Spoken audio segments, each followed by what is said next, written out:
Good morning, and thank you for joining me on the Path to Liberty.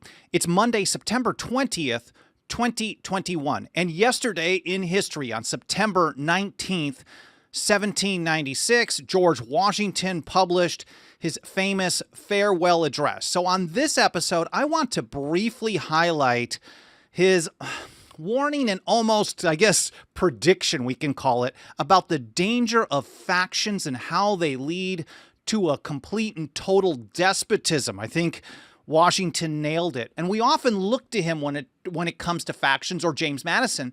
But this type of viewpoint for the founding generation was really nothing new under the sun.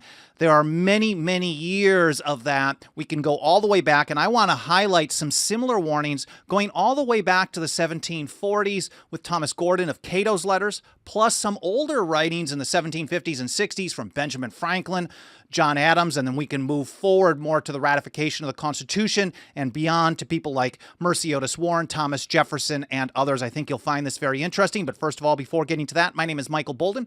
We broadcast live every Monday, Wednesday, and Friday at 9:30 a.m. Pacific Time from here in my home office and studio in downtown Los Angeles for the 10th Amendment Center. Our show homepage has everything you need to follow this show. You can find all the archives, and on individual episodes, you can find all the links to the references, the stuff that I talk about, so you can read and learn more on your own time. I'll include a bunch of original source documents that I will be citing today on today's episode, and I publish those generally about a half hour to an hour after the live broadcast is done. You can also find all the platforms we're on. We live stream on a bunch of mainstream ones. We also have archive videos over on places like Minds.com and Gab and BitChute and BitTube and Brighteon, all over the place. And then we have the audio-only podcast edition at Apple Podcasts, Spotify, Podbean, and everywhere possible. If you want us to be someplace that we're not, please do let us know either in the comments or email team@10thamendmentcenter.com. And there's also our membership program where you can put your financial faith behind our work for as little as $2 a month. We make it go a long, long way in support of the Constitution and liberty. Again, the show homepage is 10thamendmentcenter.com/path to liberty. I want to say a quick hello to everyone out in the live chat while we allow people another moment or so to join us on the live stream. It looks like I'm only getting access to the YouTube chat for some reason today. Anyways, hi to Israel and Liberty Revolutionary, Melissa Harrell, Blue North, My Cat Food, Dwayne, there's Cheriton Farmer, Patricia Dance, Haji, Rachel, Rivco Fireman, and everyone else. I apologize for those who I'm missing, but I will look back in the chat a little bit later on today or tomorrow and see if I can reply to some questions either there or in my email. And as I mentioned our membership program in the outset here in the intro, I do want to take a quick moment to say a very huge thank you to a handful of people who have joined us as members recently. You can get it for as little as $2 a month. There's Susan in California, Chester in South Carolina, Walter in Pennsylvania, James in Arizona, Krista in Virginia, and Donald in Texas. We absolutely couldn't get the job done without your support. Thank you so much for being here. And thank you to everyone, whether this is your first episode or you've been here for every single one since day one. Let's start out with this warning and, I guess, prediction from George Washington on the danger of factions from his famous farewell address, which was originally drafted by James Madison in 1792 because Washington only wanted to serve one term. He was convinced to stay. There were some revisions to it under Washington's direction by Alexander Hamilton, but here's the end result, which was published yesterday in history. He said, the alternate domination of one faction over another, sharpened by the spirit of revenge, natural to party dissension, which in different ages and countries has perpetrated the most horrid enormities, is itself a frightful despotism. But this leads at length to a more formal and permanent despotism. And after he goes through this passage, he basically says, we don't always want to be fixated on what may happen, what this may be way down the line. We certainly are way down the line.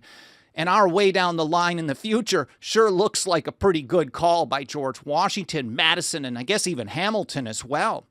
But he's like, it's important to keep these things in mind. You have to be a student of history. And that's how the founders viewed things under the Constitution, where if you had a similar scenario, you shouldn't be surprised if you had a similar result. So they looked through history and they saw these problems with factions leading to centralized power and despotism.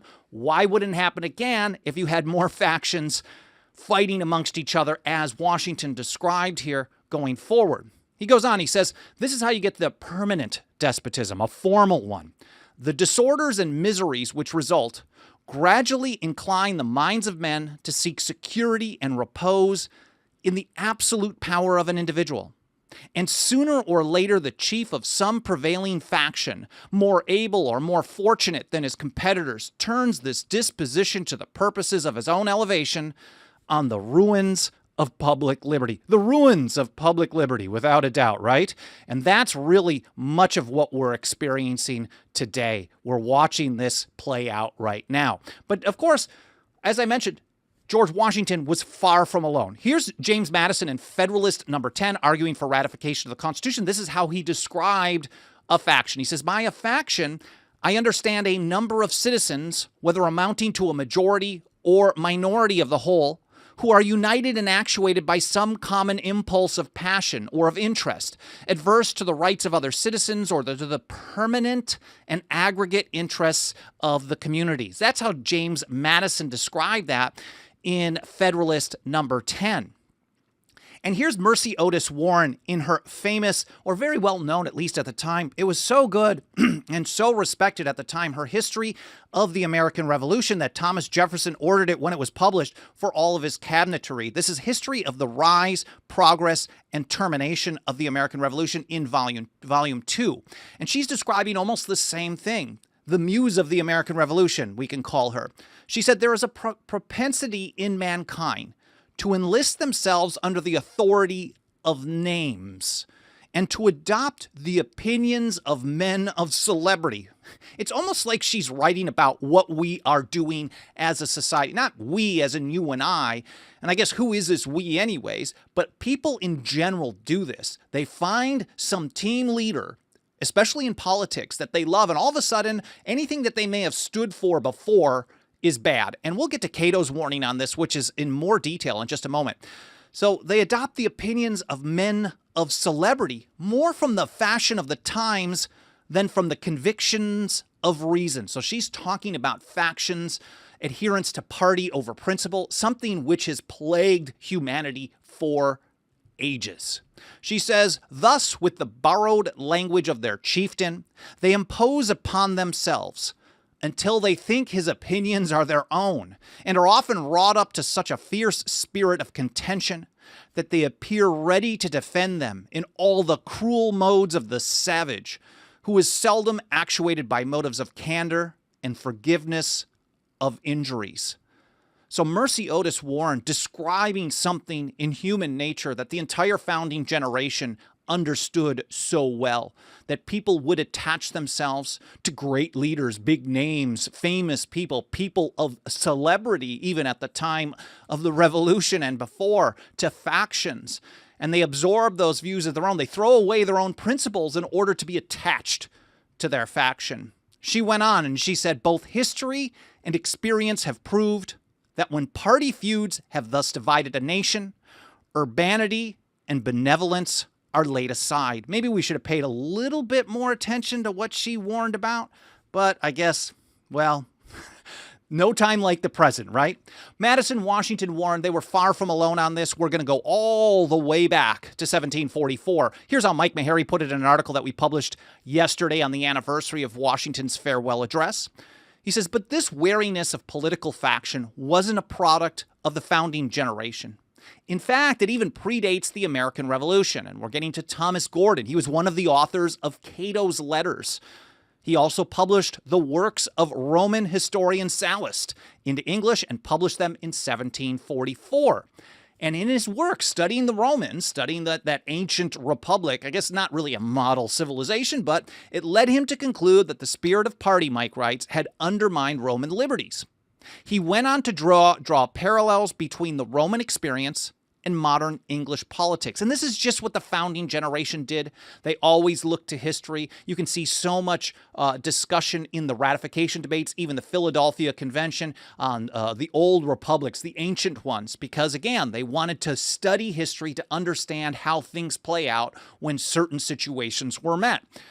So he went on to draw parallels between the English experience and modern English politics, at least as of 1740-something, observing that people tend to judge politicians not on standards of morality or justice, but on how well they toe the party line. And we see this almost constantly. And we're not just talking about the partisan hacks that make up the courts or the Congress or the executive branch or the state legislatures or the governorships. We're talking about the average people who are empowering these people to do all kinds of stuff to steal from us in order to supposedly protect us. They're ripping us off through heavy taxation, and it defeats, as John Taylor of Caroline once put it, if you have to have national defense through heavy taxation, oppressive taxation, that's defeating its purpose by its means. Anyways, going a little further, Mike says, Gordon's description of party over principle greatly influenced the founding generation and resonates to this very day. And I've got some choice quotes from this that I think are important to consider. Here's how Gordon put it. Cato's letters, in most countries, they who blind and enslave the people are popular and reverenced. Isn't that amazing?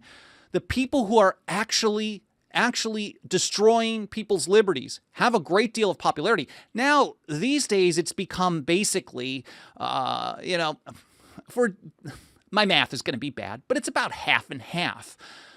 No matter what a president does, what an administration does, you find half the country loving it, even if they hated the exact same thing 3, 4, 5, 10 years ago. They just flip and flop based on who's doing the violation of your liberty. And that is a great deal of popularity if you're talking 30, 40, 50, 80, 100 million people being okay with something. Not saying that just because there isn't huge widespread resistance, that means half the country is on board or against, but there are millions and millions of people who love the policies of oppression no matter who's doing it. They are praised, Gordon writes, or condemned, not because they are right or wrong, beneficial or hurtful, but because they come from this party or the other. Evil is turned into good and good into evil. Truth passes for falsehood. Falsehood is dressed up in the guise of truth. The best actions are decried as the worst if they arise from one quarter. The worst actions adored as the best if they come from the other. Man, it's literally exactly what we're experiencing. And if we live under this type of a situation, and people warned us about this over and over, almost like in detail, maybe we should pay attention to avoiding this attachment to faction and party. They're all garbage. I don't know how else to put it. Thomas Gordon continues. He says, when we have taken a fancy to a man and choose or consider himself as our chief and leader, we are disposed to see all excellency and no fault in him, to think him every way able to serve and support us, and quite incapable of betraying or hurting us, or of ill serving us. This is nothing new under the sun. The attachment to the Bushes or the Obamas or the Clintons or the Trumps, or what's the guy now? Biden. Wow, I sound like him. Anyways, but all these people have a great deal of attachment, and they have a lot of people who are happy to support them in what they do and then oppose the exact same action by the next dude.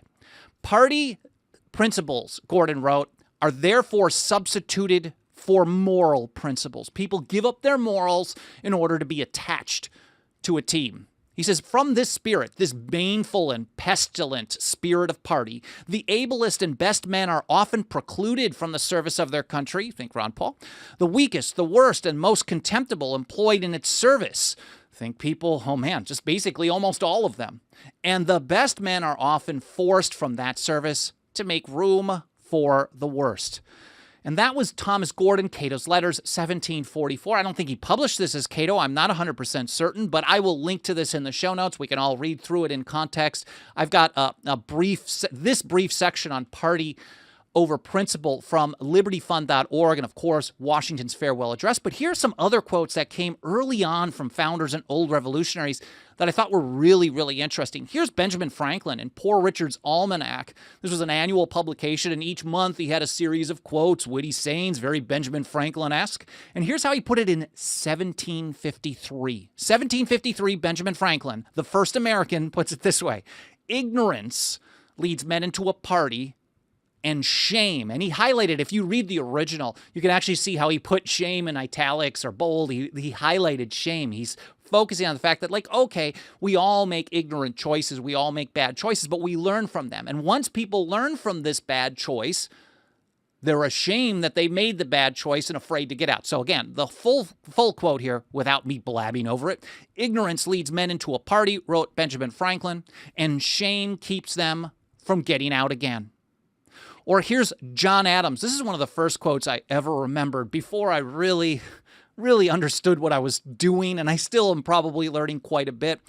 But this is John Adams back when he was really one of the good guys. In August of 1763, writing anonymously as U, the letter U, in the Boston Gazette, which eventually was basically the mouthpiece, the publication of the Sons of Liberty some years later. Here's how Adams put it: the favorites of parties, and this is so similar to what Thomas Gordon had to write. This is so similar to Mercy Otis Warren. The favorites of parties, although they have always some virtues, have always many imperfections. Many of the ablest tongues and pens have in every age, again, we're talking about students of history, if the founders understood how things played out in the past, they could protect against that in the future. Now, they did their best. They left it to future generations, and we've absolutely sucked ever since. Anyways, many of the ablest tongues, and many of them screwed it up as well. Many of the ablest tongues and pen have in every age been employed in the foolish, deluded, and pernicious flattery of one set of partisans and in furious, prostitute invectives against another. But such kinds of oratory never had any charms for me.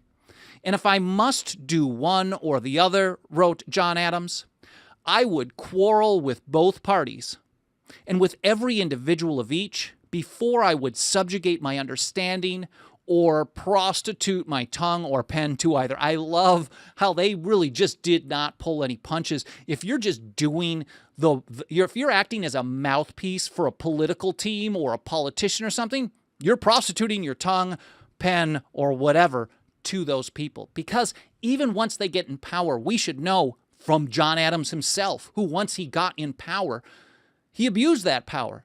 Every single person who gets in power abuses it to some degree. And we should never trust these people, never be on team so-and-so. They're not... It's not the winning approach. Anyways, we can jump a little bit forward here. This type of viewpoint certainly made its way into the debates over ratification of the convention. I've got a couple of just brief highlights before we close this one out today. But here from Fisher Ames in the Massachusetts Ratifying Convention, this is January of 1788. There are many, many others that are like this. And he put it this way: faction and enthusiasm are the instruments by which popular governments are destroyed. We need not talk of the power of an aristocracy. Some people were concerned that things would lead, or the Senate would become an aristocracy, or even the House Congress was going to be really like that, or the executive branch was going to be a monarch. There were a lot of warnings like this. And of course, Benjamin Franklin told us that he expected the executive to continue increasing, as it did in other countries, in other situations, until we're left with a monarchy, an elected monarch. We need not talk of the power of an aristocracy, said Fisher Ames. The people, when they lose their liberties, are cheated out of them. They nourish factions in their bosoms, which will subsist so long as abusing their honest credulity shall be the means of acquiring power. I'm not sure if they're necessarily cheated out of them, but I think in many situations, well, sometimes, yes, we're lied to, we're told things are going to be, and people fall for that garbage. But a lot of times, people are voluntarily giving people the power. They're refusing to resist to what they should be resisting to, which is all of their violations of our rights all the time. Here's James Madison. This is in the Virginia Ratifying Convention, June of 1788, just months later. He said, on a candid examination of history, we shall find that turbulence, violence, and abuse of power by the majority trampling on the rights of the minority. And we also see the reverse as well. Some factions are very dangerous as well because it's a faction of power, a faction of the minority over the minority. And there was some debate over that and concern over that as well. But Madison says, Most often, it's the majority trampling on the rights of the minority. This is an opposition to a pure democratic approach. 51% gets to dictate what's the rights to the other 49%.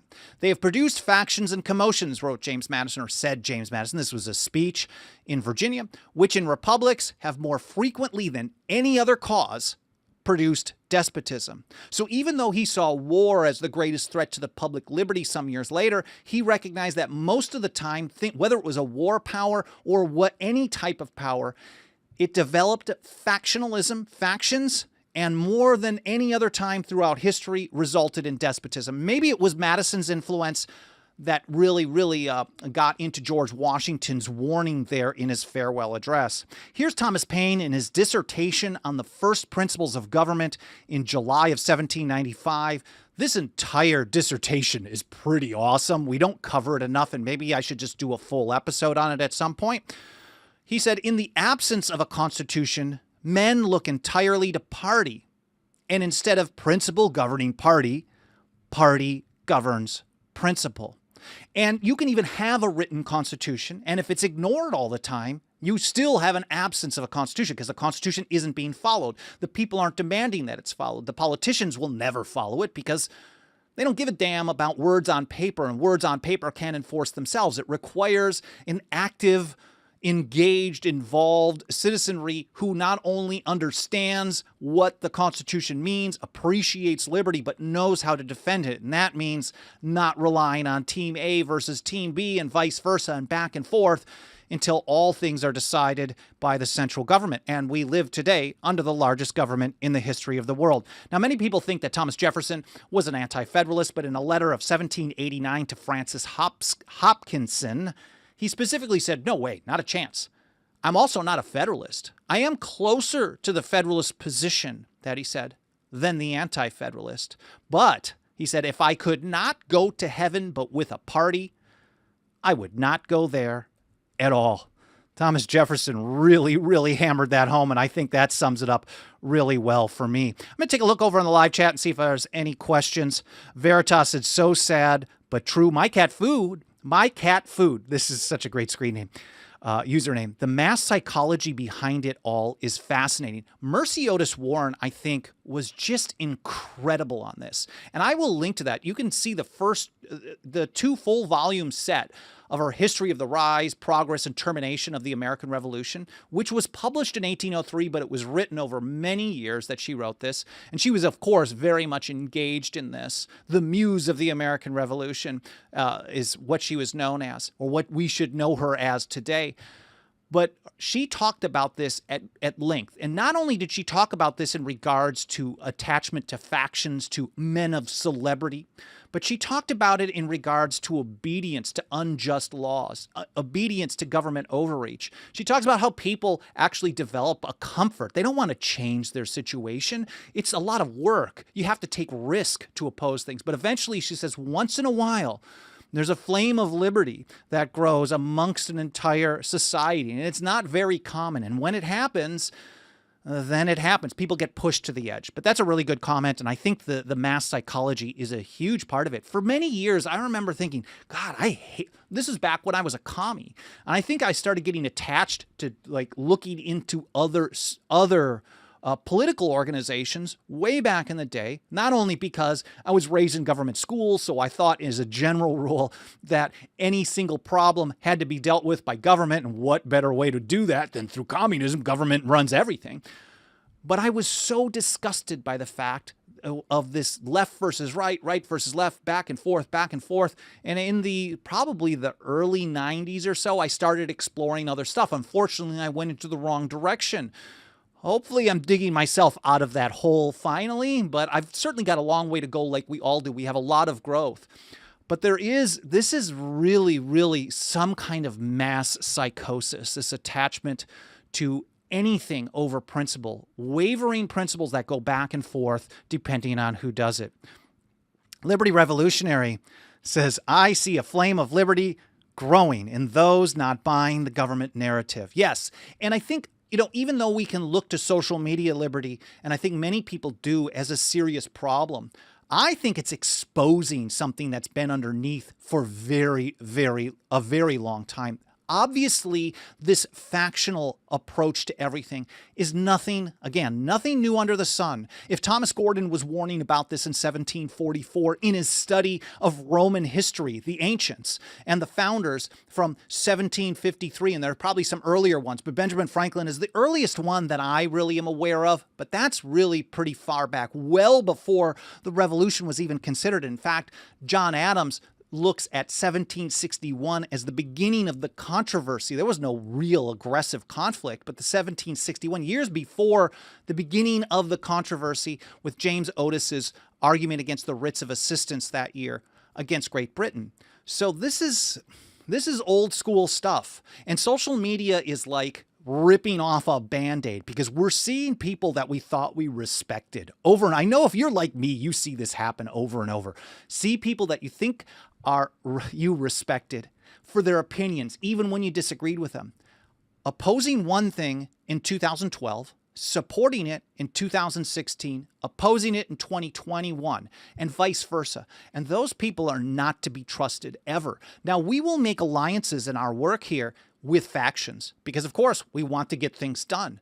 But we don't look at them as long-term allies. We'll work with them where we agree, but we'll hammer on them where we don't. So I appreciate that comment, Liberty.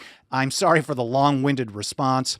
Erwin Havernick, the current regime and other factions are revealing themselves. And the more that they reveal, and the current regime we can look at as the entire system, of course, not just the current people running the regime. The regime itself, we can call it the deep state, whatever you want, but that is a very, very good point as well.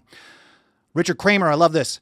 It's time for people to set aside bias, as bias is the destruction of truth. We have to be attached to liberty, to morals. Samuel Adams at one point said, we should not, loyalty is not founded in support of one man or one team. Of course, I'm paraphrasing. This is like in 1750, something like that. It's an old one. He says, but loyalty should be grounded in attachment to liberty. Truth, Richard Kramer says, is principle. Haji, 1954, mass social mood as recognized by the new science of an Elliott wave theory is an important driver of events. I'm not familiar with it. If you got a link on that, buddy, to send it my way, you can email me, Facebook message, whatever. I know you have the contact, but I'm very interested in what you're getting at there. That's way over my head. Anyways, I hope you guys found this interesting. I hope it was educational. If you want to help me spread the word, please do a couple of free, easy things that will help trigger the algorithms primarily of the mainstream platforms and tell those algorithms to show the program to more people. That's leave a review on Apple Podcasts or any other podcast platform. Smash a like button on YouTube, Facebook, Twitter, I guess. Any place where you can hit a like button, leave a comment in the archives, subscribe, get notifications. All that stuff will help us get the word out, and we're reaching and teaching more and more people every single day. Thank you so much. And if you do have the ability, please don't feel any obligation to do so. But if you have $2 a month or more, we have annual programs as well, 5-year lifetime memberships. Take a look over at 10thamendmentcenter.com/members. As I said earlier, there's absolutely nothing that helps us roll up our sleeves every single day and reach and teach people about the Constitution and liberty and how to defend both, how to advance them for the long game. We're not trying to just crash and burn, try to do one thing, and this is a silver bullet. There is no silver bullet. We have to have a foundational shift in how we approach things. As John Adams put it to Hezekiah Niles in 1818, the real American Revolution was a decades-long change in the views and sentiments of the people, and the war happened after the revolution was really entrenched, had commenced. So that membership program is 10thamendmentcenter.com/members. I hope you enjoyed the show. I hope you learned something. I hope you had a great weekend, and I'll see you next time here on the Path to Liberty.